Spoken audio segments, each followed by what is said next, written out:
మరో కాలర్ కూడా లైన్లో ఉన్నారు. నమస్తే అండి. హలో హలో అండి, నమస్తే. నమస్తే అండి, మీరు ఎక్కడి నుంచి కాల్ చేస్తారు? చెప్పండి సార్. రాజమండ్రి నుంచి. చెప్పండి. హలో చెప్పండి సార్. నా పేరు సూర్యప్రకాష్, రాజమండ్రి అండి. మా చెప్పండి పాప సూర్యప్రకాష్. BA చదివిందండి, ఆర్ట్స్ గ్రూప్. ఏం చదివిందండి? హలో బిఏ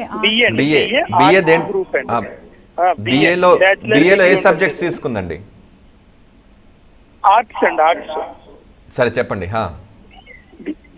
ఆర్ట్స్ తీసుకుందండి, సివిల్స్ కి ప్రిపేర్ అవుతుందండి, కోచింగ్ తీసుకుంటుంది ఆల్రెడీ హైదరాబాద్ లో. ఓకే. అంటే ఒక సివిల్ సైడ్ అండి, అది కాకుండా వేరే సెంట్రల్ గవర్నమెంట్ ఉద్యోగాలకి ఏమైనా ఈ డిగ్రీ పనిచేస్తుందండి? పనిచేస్తా సార్. మీకు ఆర్ట్స్ అనేది చాలామంది పిల్లలు తీసుకుంటారు. ఇప్పుడు తను సివిల్స్కి ప్రిపేర్ అయిన తర్వాత గ్రూప్ ఎగ్జామ్స్ కూడా తను ప్రిపేర్ అయ్యే అవకాశాలు ఉంటాయి.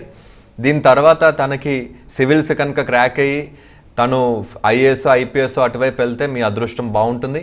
లేదు అంటే కనుక తనకి గవర్నమెంట్ ఉద్యోగాలు కనుక నచ్చితే తను గ్రూప్ ఎగ్జామ్స్ రాసుకుంటూ గవర్నమెంట్ జాబ్స్లోకి కూడా వెళ్ళొచ్చు. లేదా మనకి పబ్లిక్ సెక్టర్లో ఎన్నో జాబ్ నోటిఫికేషన్స్ వస్తాయి. ఇవి కాకుండా తనకి ఫ్యూచర్లో చాలామంది సివిల్ సర్వీసెస్ క్లియర్ కాని పక్షంలో MBA చేసుకొని, ఎందుకంటే వాళ్ళకి అడ్మినిస్ట్రేటివ్ మైండ్ సెట్ ఎక్కువ ఉంటుంది కాబట్టి MBA చేసుకొని మేనేజ్మెంట్లో కూడాను కార్పొరేట్లోకి మళ్ళీ వచ్చే అవకాశాలు అనేది మీకు ఉంటాయి. ఓకే. అయితే కోర్ సబ్జెక్ట్స్ అయిన ఇంజనీరింగ్, మెడిసిన్ కాకుండా డిజైన్ కోర్సెస్ ఎందుకు ఫాస్ట్గా గ్రో అవుతున్నాయి ఇప్పుడున్న సిచ్యుయేషన్లో? డిజైన్ కానివ్వండి, సైకాలజీ కానివ్వండి, ఇవంతా కూడా ఏంటంటే ఈ మధ్య ఇంటర్ డిసిప్లినరీ అప్రోచెస్ అనేవి చాలా యూనివర్సిటీస్లో వస్తున్నాయి. బయట మనం ఉద్యోగాలు చేస్తున్నప్పుడు ఈ మార్కెటింగ్ వాళ్ళు ఓన్లీ మార్కెటింగ్ చూడటం ఉండదు. మార్కెటింగ్ వాళ్ళు ప్రొడక్ట్ డెవలప్మెంట్ కూడాను సూపర్వైజ్ చేయాలి, వాళ్ళకి ఫినాన్స్ కూడా తెలియాలి. మనం ఏ ఉద్యోగం తీసుకున్నా సరేను ఆ ఒక్కదాని గురించి అవగాహన కాకుండా మిగతా వాటి గురించి కూడాను తెలుసుకొని వాళ్ళతో పాటు కలిసి పని చేసుకొని ముందుకెళ్లాల్సిన పరిస్థితి. ఇప్పుడు మనం కోర్సులు చేయటం వల్ల ఓన్లీ ఇప్పుడు ఇంజనీరింగ్ చాలా కాలేజెస్లో ఒకటే కోర్స్ చేస్తుంటాం. ఇట్లా కాకుండా డిజైన్ కానివ్వండి, లేకపోతే లిబరల్ ఆర్ట్స్ కానివ్వండి, ఇలాంటి కోర్సెస్ తీసుకోవడానికి కారణం ఏంటంటే ఈ కోర్సెస్లో ఇంటర్ డిసిప్లినరీ అప్రోచ్ అనేది ఎక్కువ ఉంటుంది. అందుకోసం మీకు ఈ కోర్సెస్ ఇప్పుడు పైకి వస్తున్న పరిస్థితి అనేది గమనిస్తున్నాం. ఓకే, మరో కాలర్ లైన్లో ఉన్నారు. నమస్తే అండి. నమస్తే మేడం. మీరు ఎక్కడి నుంచి కాల్ చేస్తున్నారు? మేము రాజన్న జిల్లా మేడం. ఓకే సార్, సార్ లైన్లో ఉన్నారు, మీ క్వెరీ ఏంటో అడగండి. Sir good evening. నమస్కారం. Good evening sir. Good evening అండి, చెప్పండి.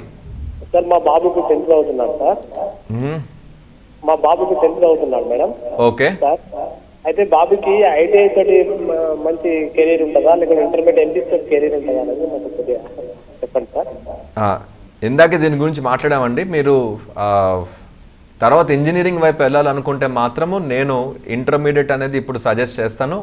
అయినప్పటికి కూడాను మీకు ITI కానివ్వండి, పాలిటెక్నిక్ కానివ్వండి, మంచి గవర్నమెంట్ యూనివర్సిటీలో మంచి కాలేజ్లో కనుక సీట్ వస్తే మీరు దాన్ని కన్సిడర్ చేయొచ్చు. బట్ మనకి లాటరల్ ఎంట్రీస్ ద్వారా నెంబర్ ఆఫ్ ఓపెనింగ్స్ మనకి సెకండ్ ఇయర్లో ఇంజనీరింగ్కి వెళ్ళడానికి ఎక్కువ కాలేజెస్ ఓపెన్ లేకపోవటం వల్ల జనరల్గా ఇప్పుడు ఇంటర్మీడియట్ తీసుకోవడం జరుగుతుంది. ఇంటర్మీడియట్ కాలేజెస్ ఎక్కువ ఉన్నాయి, మనకి ITI పాలిటెక్నిక్ కాలేజెస్ తక్కువ ఉన్నాయి కాబట్టి ఇంటర్మీడియట్ ఎక్కువ తీసుకుంటున్నారు.